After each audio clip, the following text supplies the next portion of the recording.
Hello and welcome to Byju's IAS. Let's take up the analysis of today's The Hindu newspaper by looking at an article from page number 5 of the Delhi edition. This article helps us understand the impact of the COVID-19 pandemic and the lockdown on the organizational capabilities of the Naxals or Maoists who are operating in the Andhra-Odisha border region. See, if you look at India's Maoist conflict, there are two primary hotbeds of Maoism or Naxalism. One hotbed is centered around Bihar and West Bengal. The other hotbed is centered around the Dandakaranya region. Ever since Maoist ideology or Naxal ideology took root in the Naxalbari district in the 1960s, Bihar and West Bengal have always been a hotbed for their activities. But over the years, Naxal activities in this region has declined considerably, mainly because of effective counterinsurgency operations that has been conducted by the central and the state forces, and also because of the loss of local support, which has ended up weakening the ideological movement. But despite the weakening of Naxal activities in Bihar and West Bengal, it continues to remain very active around the Dandakaranya region, which is located at the junction of Chhattisgarh, Odisha, Andhra Pradesh, Telangana, Jharkhand, Madhya Pradesh and Maharashtra. In this tribal-dominated, thickly forested region, Naxals are heavily dependent on local support for accessing their essential supplies. But the COVID-19 pandemic and the lockdown has affected the ability of the Naxals to even collect essential supplies such as rations. See, Naxals depend upon local villages and local tribes for accessing rations. These localites will provide this logistical support to the Naxals either because of ideological sympathy or because of fear. Some of the local villages and local tribes sympathize with Naxal ideology because their livelihoods would have been affected either by the ignorance of the government or they could have been exploited by the industries. Whereas some of the localites provide logistical support to Naxals due to their fear, because any refusal to extend such logistical support could invite a backlash from the Naxals. But this logistical support has more or less come to an end due to the impact of COVID-19 lockdown. Localites are worried about their own ration supplies because the lockdown has disrupted distribution and the supply lines. So they have refused to provide rations to the Naxals, and in some cases they have even prevented their entry into the villages and local communities. This is also driven by their fear that the movement of Naxals could bring the infection to their communities. Then the pandemic and the lockdown has further restricted the movement of Naxals because they themselves fear the risk of catching the infection. Because if the Naxal cadres are infected, it could spread very quickly amongst them, and there is no question of them accessing medical treatment without coming under the radar of police and intelligence agencies. Then upon this, the restrictions imposed by the lockdown has affected their interstate movement, and this has affected their ability to organize and mobilize their resources. Then the pandemic and the lockdown has even affected the sources through which Naxals raise their revenue. See, Naxals primarily raise their revenue through extortion, smuggling, and by organizing weekly shandies or markets. Naxals are known to extort money from local contractors, local industrialists, and local politicians by threatening them with abduction and kidnappings. They even raise revenue by getting involved in organized criminal activities such as smuggling of drugs and wildlife products. They also try to raise revenue by organizing weekly shandies or weekly markets where they try to sell the local produce or the minor forest produce that they would have collected in the forests. But all these sources of revenue have started to dry up for the Naxals as a result of the pandemic and the lockdown. Now let's take up an editorial from page number 6, which helps us understand the impact of the COVID-19 pandemic and the lockdown on the judiciary. See, the enforcement of social distancing during the pandemic has made virtual courts the new normal. We are witnessing a shift from open courts to technology-based virtual administration of justice. See, in open courts, we would have the physical presence of the judges, the lawyers, the litigants, the media, and as well as the public. But the element of physical presence seen in open courts would be missing in case of technology-based virtual administration of justice through virtual courts. But virtual courts are becoming the new normal because of two reasons. One, we need to ensure that justice remains accessible even during the times of pandemic. And second, there is a need to maintain social distancing in order to break the chain of transmission, and this applies for the judiciary as well. But the normalization of virtual courts and the transition towards technology-based administration of justice has raised a number of concerns and as well as a number of opportunities. With regard to these concerns, the Chief Justice of India has said that virtual courts are exactly like open courts, and it is not right to classify them as closed proceedings or in-camera proceedings. Because in closed proceedings or in-camera proceedings of the open court, access to the outsiders is largely restricted, especially to the media and the public. So in order to address these concerns, the Chief Justice of India has said that virtual courts are exactly like open courts and due process is being followed in them as well. So in order to validate virtual judicial proceedings, a 3-judge bench of the Supreme Court headed by the Chief Justice of India has laid down the required norms and conditions. As per these norms and conditions, virtual judicial proceedings are being live streamed and currently access is available only to the lawyers and the judges.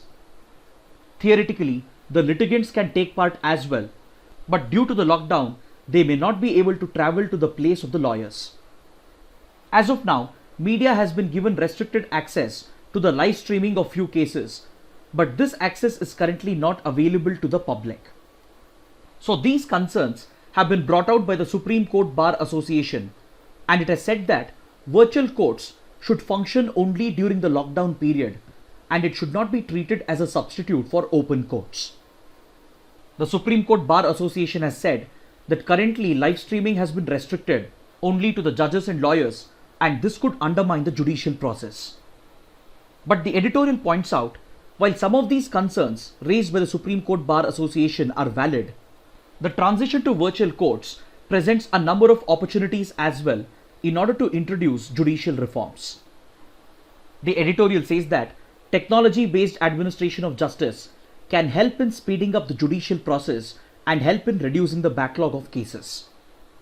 In fact, promoting the establishment of virtual courts has always been a key component of judicial reforms that has been proposed. But however, the editorial also points out the concerns surrounding live streaming of these cases. The editorial says that live streaming should not be restricted to just the judges and the lawyers, but it should be opened up to the litigants, to the media, and as well as to the general public. In order to facilitate this, the judiciary needs to lay down concrete procedure that can facilitate the functioning of these virtual paperless courts, and these procedures can define the manner in which cases can be filed virtually, the manner in which evidence can be recorded virtually, etc. If these procedures are introduced, and if live streaming is opened up to all, then the normalization of virtual courts presents a tremendous opportunity to introduce judicial reforms, which can help in speeding up the judicial process and help in reducing the backlog of cases. The editorial concludes by saying that the pandemic and the lockdown has provided an opportunity to the judiciary to improve the judicial process, but the responsibility is upon the judiciary to ensure that virtual courts also function in exactly the same manner as that of open courts. Now let's take up an editorial written by India's former National Security Advisor, Mr. M.K. Narayanan, which evaluates the possible geopolitical and geo-economic disruption that could be caused by the COVID-19 pandemic. See, over the last few months, we have been discussing that pandemics have always reshaped the world and the human society. We have discussed that pandemics have resulted in the collapse of empires, and it has resulted in the shift in the global balance of power. History and our current experience with pandemics has taught us that they tend to have a disruptive impact on global geopolitics and global geoeconomics. The geopolitical impact of COVID-19 is already being felt on international institutions. See, international institutions such as the United Nations, the World Health Organization, etc., they were built after the Second World War, and they have played a key role in nurturing global cooperation over the years. Today, it appears that these institutions are falling apart and they are becoming increasingly irrelevant due to their failure to promote global cooperation during this pandemic. Ideally, we should have seen greater global cooperation during this pandemic, but instead, we are witnessing the strengthening of narrowly defined national interests, and countries around the world are increasingly becoming inward looking. As countries become more inward looking, it could weaken global cooperation and erode the influence of these international institutions, and we might very well see the end of the international community. See, in the context of the COVID-19 pandemic, global institutions such as the UN Security Council, they have been accused of being very slow and unresponsive. And the World Health Organization has been accused of being biased towards China, and it has also been criticized for being ineffective in containing the spread of the pandemic and for failing to act proactively when the pandemic broke out in China. So the failure of these institutions and the increasingly inward looking outlook of countries could very well mark the end of these international institutions. Then the pandemic and the economic shock caused by it is leading to the loss of liberty around the world, even in democratic states, and it might result in the establishment of an omnipotent state. See, generally, the government is seen as the provider of the public good, and hence, during a pandemic, we expect the state to take complete control, even at the cost of our personal liberties, and we are even willing to forego our freedom and liberties that have been guaranteed by the Constitution. The enforcement of lockdowns around the world, the increasing usage of contact tracing apps, the restrictions on movement and liberty are all seen to be essential to contain the spread of the pandemic. Yes, an extreme situation calls for extreme measures. And even in democratic societies, people are more than willing to let go of their personal liberties, and they are willing to accept greater state control in order to contain the pandemic. But in the long run, the concern is that this could result in the rise of an omnipotent state and the erosion of personal liberties and democratic values. The next geopolitical and geo-economic disruption that we might witness could be the rise of China and the decline of the West. See, the Western countries, led by the United States and West European countries, they have clearly faltered in their approach towards the pandemic. But on the other hand, China appears to have made a quick recovery, and it is looking to leverage its unique potential in order to fill the geopolitical vacuum that has been created by the decline of the West. Yes, it is China's negligence which resulted in the global spread of this pandemic, and countries around the world have accused China of false reporting and undermining the threat posed by COVID-19 in the initial days.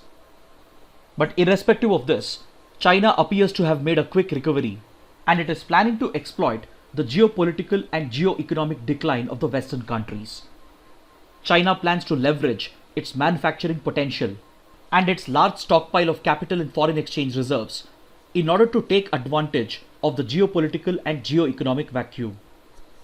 We have seen how China is trying to substantially increase its exports by capitalizing on its manufacturing capabilities. China is also exploiting the situation to generate more goodwill for itself and create a positive image of China by providing substantial aid to smaller economies in Africa, Asia, and as well as in Europe. Then we have seen that Chinese investors are looking to pick up stakes in companies that have been weakened by the pandemic, and this has increased the threat of hostile Chinese takeovers, and this has caused alarm across the world and as well as in India. That's the reason why countries such as India, Australia, Germany, etc., they have tried to restrict the flow of FDI from China in order to prevent the hostile takeover of their companies that have been weakened by the pandemic by Chinese investors.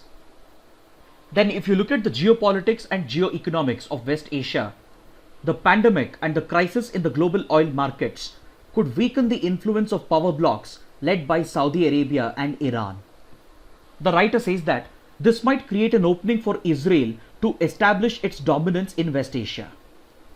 But for India, the geopolitical and geoeconomic consequences of COVID-19 can turn out to be very severe, because the pandemic, its economic impact, and the crisis in the oil markets could end up stifling India's economy. Plus the decline of the Western countries and the decline of international institutions and the subsequent rise of China could very well restrict India's geopolitical and geoeconomic options. And that's the reason why the writer says that the fallout of the COVID-19 pandemic could be very serious, especially for India. Now let's take up another column from page number 6, in which India's former Foreign Secretary Sujata Singh presents a solution for India to establish a place for itself in the new world order that is being shaped by the COVID-19 pandemic. See, there is no doubt that in the post-pandemic world, a new world order would be established, and India's position in this new world and India's external influence in this new world would be entirely dependent on its domestic action that would be taken during the pandemic. That is, the efforts of the central government, the state government, and the district administration during the pandemic, the strength of the Indian industry, its democratic institutions, and its healthcare system during the pandemic, and the ability of the Indian society to maintain social cohesion during the pandemic will determine India's role in the new world and India's external influence in the new world. And hence, the writer is asking India to currently focus on its domestic action and domestic efforts. See, the pandemic has clearly exposed the shortcomings and the failures of the Indian state and the Indian society. The pandemic has exposed the failure of the Indian state to make adequate investments in healthcare in the past. The migrant crisis and the unplanned nature in which the lockdown was implemented has exposed the failure of governance in India. The pandemic has also exposed the weakness of the Indian industry and its democratic institutions. More importantly, the pandemic has exposed the fault lines in the Indian society, and it has shown how the Indian society can be easily polarized on the lines of caste, class, and religion. The writer says that this is the time for India to overcome these deficiencies, because in every crisis we have an opportunity. Every crisis presents an opportunity to introduce fundamental changes. So if the Indian state and the Indian society is willing to undergo a fundamental change, and if it is willing to make adequate investments in healthcare and in its economy, then this could help India to prevent social disorder and emerge as a stable and stronger country in a post-pandemic world. So these domestic actions can help India to project its external influence in the post-pandemic world, and it can help India to occupy a dominant position in the new world order. Then the writer says that India could use this external influence to promote multilateral, regional, and bilateral cooperation, and use this influence to shape the post-pandemic world, irrespective of whether the new world is West-centric or US-centric or China-centric. Now let's take up an article from page number 8. The Stockholm International Peace Research Institute, or SIPRI, has said that India has emerged as the world's third largest military spender. See, SIPRI is a Sweden-based think tank that comes out with an annual report known as Trends in World Military Expenditure. According to this report, the global military expenditure for 2019 stood at $1,917 billion. The top military spenders, according to this report, includes the United States at the first position, which has spent around $732 billion in 2019 on military expenditure. The United States is followed by China with an expenditure of $261 billion, and at the third position we have India with an expenditure of $71.1 billion for 2019. India is followed by Russia and Saudi Arabia. See, India's military expenditure is primarily driven by three threats. Two of them are conventional and nuclear threats that India faces from Pakistan and China. As a result of increased tensions with these countries, India's military expenditure has increased considerably for 2019. Then the third threat faced by India is largely asymmetrical, that is terrorism, which is sponsored by Pakistan. So to deal with these national security challenges, India has considerably increased its military spending to $71.1 billion for 2019, and this accounts for 2.4% of India's GDP. Then as compared to 2018, India's position in the report has jumped from the fourth position to the third position. Now let's take up an article from page number 14, which evaluates Sri Lanka's sovereign debt burden. See, of late, Sri Lanka's sovereign debt has increased considerably, and a large part of it can be attributed to China's so-called debt trap diplomacy. Previous Sri Lankan governments have borrowed heavily from China, and today they are not in a position to repay this debt. A classic example for China's debt trap diplomacy in Sri Lanka happens to be the Hambantota port project. But Sri Lanka's debt burden has not been entirely caused by China's debt trap diplomacy alone. Sri Lanka has also borrowed heavily from other friendly countries such as India and Japan. It has also made a lot of borrowing from international lenders such as World Bank and the IMF. Upon this, the economic impact of the COVID-19 pandemic has hit the Sri Lankan economy very hard, and it has substantially increased Sri Lanka's debt burden. See, the Sri Lankan economy is heavily dependent on tourism, flow of remittances and exports, and all of these activities have come to a standstill as a result of the pandemic. So faced with this increasing debt burden, Sri Lanka has decided to make use of the currency swap facility that is offered by the Reserve Bank of India. See, India offers currency swap facilities to friendly countries in the region as a part of its regional diplomacy, and this facility is offered through the Reserve Bank of India. In fact, such a currency swap facility exists under the SAARC as well, and this facility is available to all the members of the SAARC. Just a few years ago, the Reserve Bank of India had offered a $400 million dedicated currency swap facility for Sri Lanka, apart from the currency swap facility that already exists under the SAARC. So considering the debt burden currently being faced by Sri Lanka, the Central Bank of Sri Lanka has decided to make use of this currency swap facility provided by RBI, and it has sought a $400 million currency swap with the RBI in order to boost its foreign exchange reserves. Now let's take up the practice questions. Which of the following statements are correct?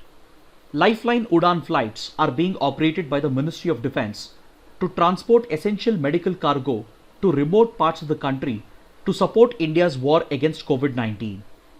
These flights are undertaken only by the Indian Air Force. Both the statements are incorrect. See, Lifeline Udan flights refers to cargo flights that are carrying essential supplies, especially essential medicine, to the remote parts of India, especially the northeast of India and the hilly parts of India.